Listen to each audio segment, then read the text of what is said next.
It's another day in Los Angeles. It's another day for John Doe. He wakes. Today, the beach. Tomorrow, the decorative hedges of the Federal Building. And occasionally, a recluse, abandoned Nazi commune. Empty since the 1930s. He never sleeps in the same location more than one night. Although he seems inconsistent, there is an order to his chaos. John Doe has certain principles. Inexplicable as they may seem, they are nonetheless important, and conducted with an almost ritual iteration. John Doe has no car. He has no home.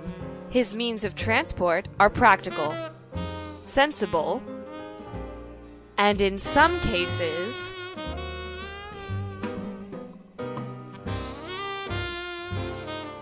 inventive.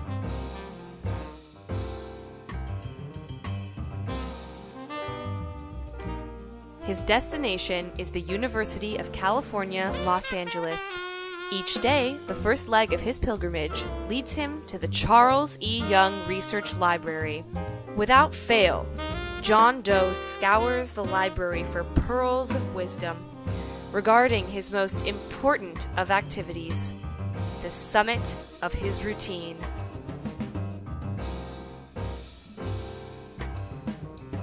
This is the focal point of John Doe's day. Here, he disseminates his worldly opinions.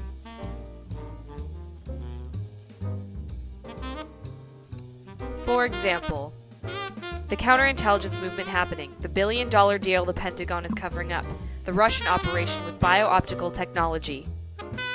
He rants shamelessly. 01129-11, screw the agency program. Give the other intelligence agency an operation they can handle. Implants with drugs leads to being psychologically imbalanced. A unique display of self-expression.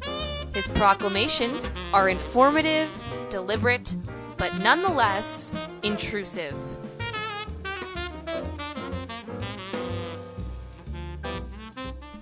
An individual of such peculiarity, of such unique quality and queer disposition, must surely attract the attentions of all onlookers, aloof or attentive. Of course, human interaction should be easily attained when one acts differently than normal, since strangeness usually garners attention.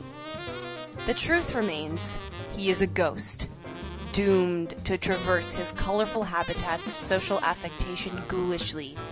He is allotted no time by his myriad audiences. He is given no credence and no respite from this desert of bystanders, and is completely unattended by means of his own psychological specificity. Whether or not his actions are justified, bona fide, or blatant falsities, his life is unvalidated by those who consider themselves habitual citizens. It is no mystery that John Doe's habits are considered atypical. In today's society, you may ask yourself, why does he choose to commit these odd actions? People seem to avoid confrontation with those whose motives are nebulous.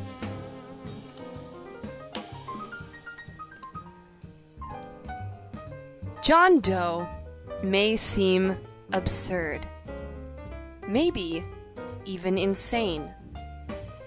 Yet, he is just like you and me.